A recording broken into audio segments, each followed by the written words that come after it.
Je regarde les images que je viens de faire et puis d'un coup, j'ai une énorme détonation qui explose sous moi, en fait, à mes pieds.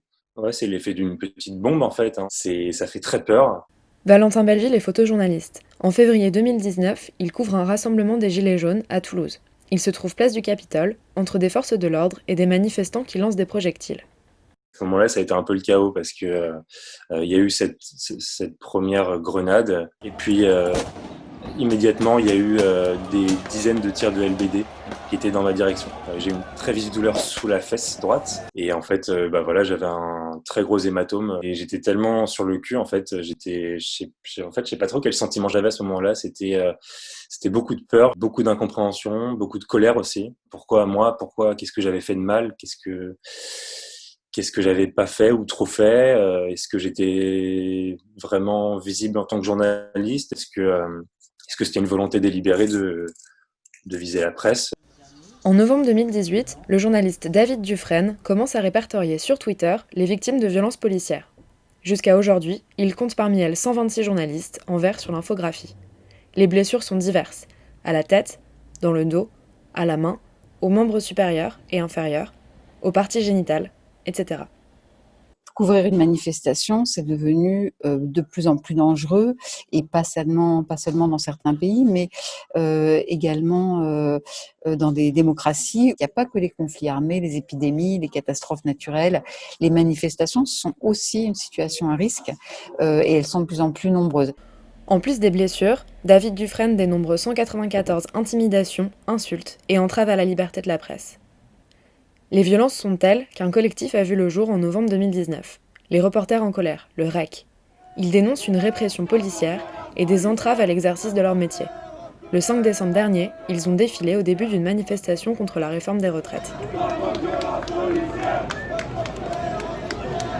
En France, les journalistes ont été exposés à beaucoup de difficultés ces dernières années. Je pense que ça s'est vraiment accru depuis le mouvement des Gilets jaunes.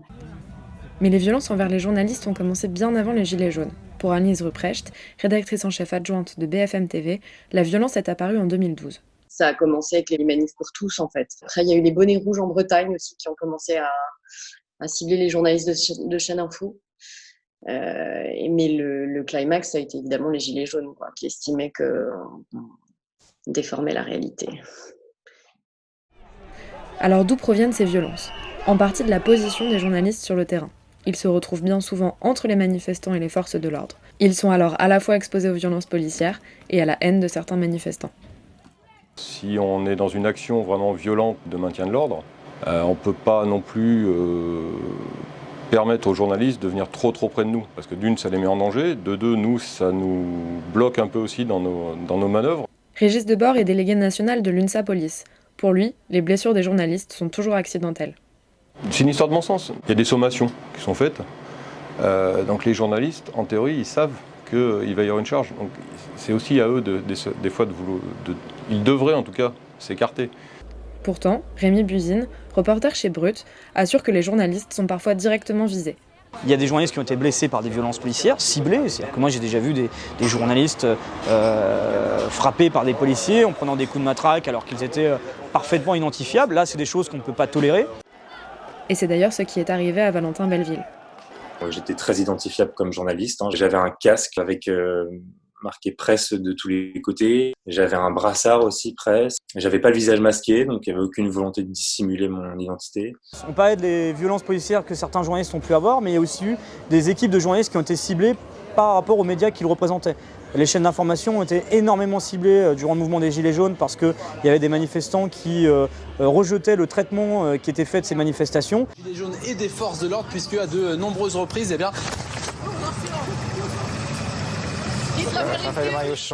On a quand même eu pendant les Gilets jaunes des équipes qui se sont fait agresser quasiment tous les week-ends. Au bout d'un moment, certains titulaires ne voulaient plus y aller parce que voilà, à un moment, on n'a pas envie de mettre sa vie en danger pour couvrir une manifestation entre guillemets basique. On n'est pas dans un terrain de guerre. Certains Gilets jaunes sont même venus manifester devant la rédaction de BFM. Ces violences de manifestants envers les journalistes n'impactent pas seulement les grandes chaînes d'infos. Taïka Lenda est photoreporter pour l'agence Hans Lucas. Elle couvre des manifestations depuis 2016.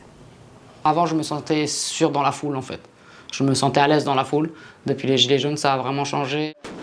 Le nombre de journalistes sur le terrain est aussi facteur d'accident.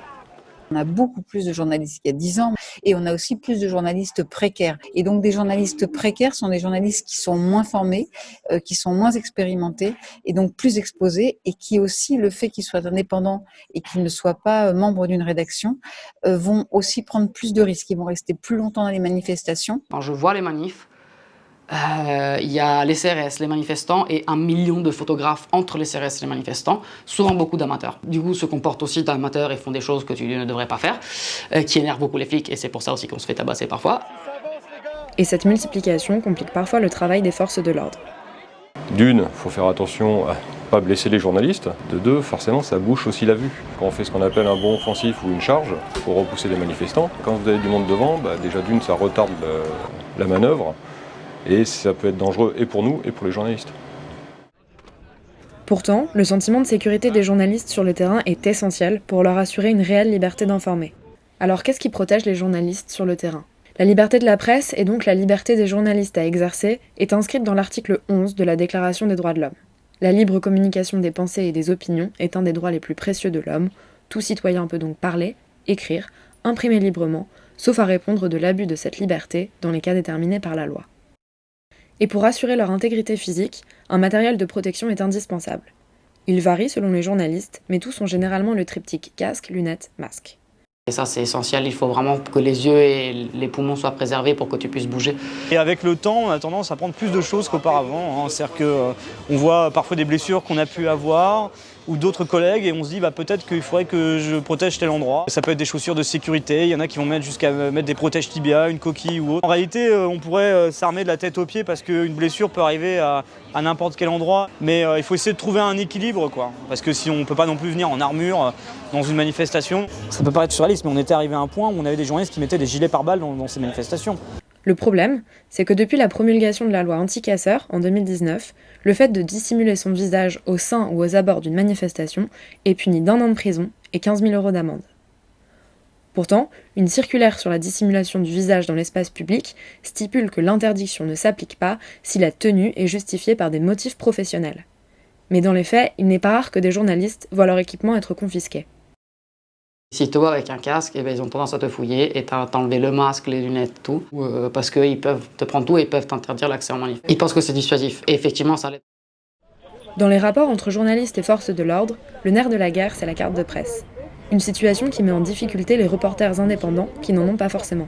Souvent, les policiers, quand on a des contrôles, ils nous réclament une carte de presse. Moi, quand j'étais en indépendant, j'avais pas de carte de presse, donc c'était toujours très compliqué de leur expliquer que tous les journalistes n'ont pas forcément de carte de presse. Je prends juste. La photographe Tai Kalenda a même été contrainte par la police de supprimer les images qu'elle venait de faire. Il m'a dit en gros, on va t'embarquer. Il dit non, pitié, j'aimerais pas. Et il m'a dit, t'as quoi, fais voir tes images. Non, c'est pas, les gars, t'as la carte de presse, non. Et là, en fait, c'est fini. Quand tu lui dis non, j'ai pas de carte de presse, termine. Et du coup, il m'a dit, ah bon, mais écoute, t'es pas journaliste. Bon, 20 minutes de discussion, et en gros, c'était où tu effaces, ou on t'embarque. Ils m'ont fait formater la carte en plus, parce qu'ils s'y connaissaient, c'est ça qui fait peur. Tu vois, tu te dis, tu t'y connais parce que t'as compris que si j'efface, et que je peux les récupérer, alors que si je formate, c'est fini, je peux pas récupérer les images formatées d'une carte. En 2020, plus de 35 000 professionnels en sont titulaires. Et selon le sociologue des médias Jean-Marie Charon, il serait entre 5 000 et 10 000 à ne pas en avoir. Pour Régis Debord, c'est pourtant la carte de presse qui distingue les vrais des faux journalistes. Oui, enfin, moi, un policier qui n'a pas une carte de police, il aura beau me dire qu'il est policier, il me faudra quand même une preuve que la personne est bien ce qu'elle dit. Mais la carte de presse ne protège pas toujours les journalistes. En janvier dernier, Rémi Buzine est arrêté pour port de masque à gaz. Elle me dit, soit vous me donnez votre masque, soit je vous mets en garde à vue. Je lui dis, mais si vous prenez mon masque, vous me retirez la possibilité de travailler. S'ensuit une longue discussion et elle me dit, donc vous allez aller en garde à vue. Et quand j'arrive au poste, on me met dans une salle d'attente et on me fait suivre la procédure qui est celle de rencontrer l'officier de police judiciaire, qui est même désolé de me voir là. Et j'ai été libéré au bout de 2h30. Il y a d'autres personnes qui ont pas eu la chance d'être médiatisés sur leurs affaires comme j'ai pu l'être, qui eux ont vécu ces 24 heures de garde à vue dans une indifférence la plus totale. Et je pense que le fait qu'il y ait une mobilisation derrière sur les réseaux sociaux, plus les médias, clairement, je pense que le grand public comprend bien que c'est des entraves à la liberté de la presse, ça fait réagir, et derrière les autorités sont obligées de réagir d'autant plus vite. Pour se protéger, les journalistes sont parfois contraints d'être discrets. et la taille du matériel de prise de vue entre en jeu. Souvent, on essaie de te piquer ton matériel ou même de te casser ton matériel. Donc du coup, maintenant, je suis plutôt à l'iPhone, au téléphone, et au moins on est beaucoup plus discret, on peut faire nos images plus calmement, plus tranquillement. De nombreuses chaînes utilisent désormais du matériel neutre pour ne pas être reconnaissable. Plus de bonnettes siglées ou de caméras stickées, tout est noir.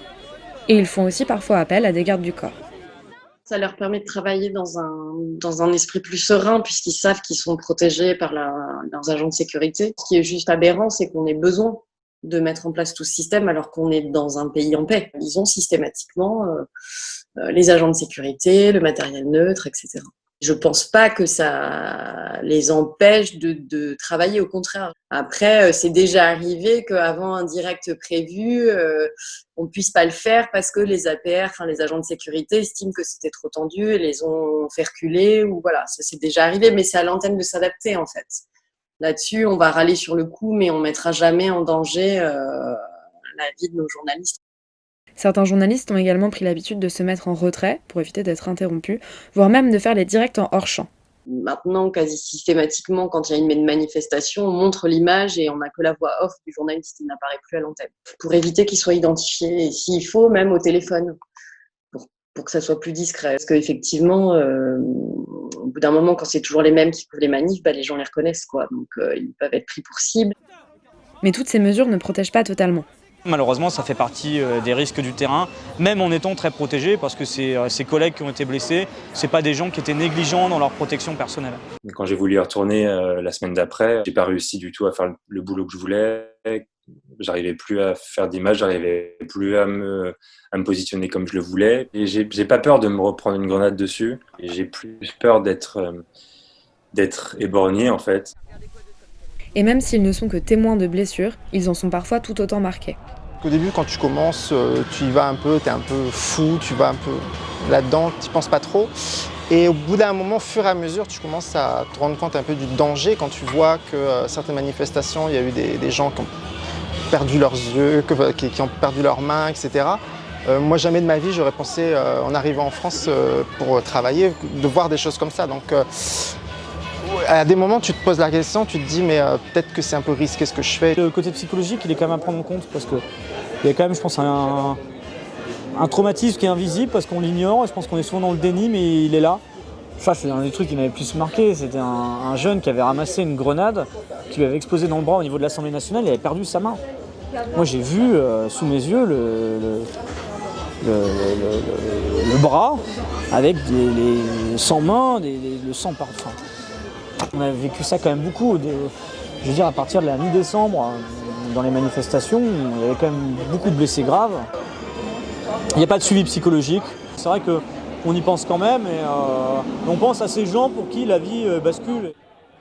Alors face à cette situation, comment changer les choses ? Les rédactions, à part mettre en place des systèmes de sécurité, comme on le fait déjà, je vois pas ce qu'on peut faire de plus, si ce n'est expliquer aux manifestants qu'on fait notre travail. C'est aussi peut-être aux écoles de journalisme ou peut-être aux agences de journalisme de sensibiliser aussi les journalistes au fait qu'il y a peut-être des limites à pas franchir pour éviter de se mettre eux-mêmes en danger.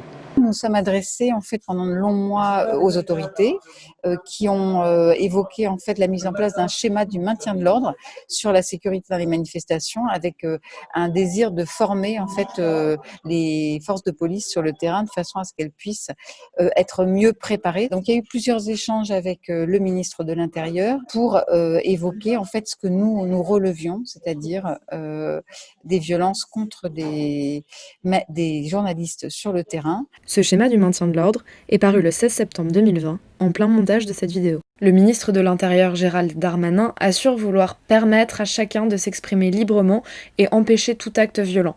Mais ces mesures inquiètent. Le Monde a publié une lettre d'une 40aine de médias qui dénonce une atteinte à la liberté d'informer. Amnesty International le qualifie de plan décevant pour les droits humains, et la Ligue des droits de l'homme a engagé un recours devant le Conseil d'État. Parmi les mesures les plus controversées, les journalistes pourront désormais être interpellés s'ils n'évacuent pas la zone au moment des sommations. Pourtant, c'est bien souvent lors des charges que les dérapages surviennent. Beaucoup y voient une volonté d'invisibiliser les violences policières.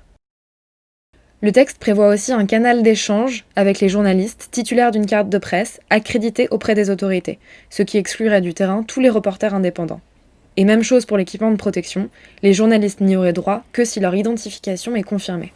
Si on pouvait se poser 5 minutes et expliquer un peu le métier de chacun et puis essayer de travailler en intelligence. Mais le vrai problème, ce sont les compagnies d'intervention rapide. C'est des gens qui sont pas formés pour le maintien de l'ordre, qui sont formés pour de l'interpellation sur des gens qui sont suspectés de crimes. Le vrai problème, il vient pas des gens sur le terrain, il vient des gens qui donnent les ordres. Si à un moment, il y avait un responsable qui tapait du poing sur la table en disant là, il commençait à y avoir vraiment trop de débordements, ben, peut-être que ça changerait, quoi. Mais en tout cas, tant qu'il y a rien qui se passe là-haut, il se passera pas grand-chose plus bas, quoi. J'espère que ce fameux monde d'après, il arrivera plus vite que prévu et il sera meilleur que celui d'avant, quoi.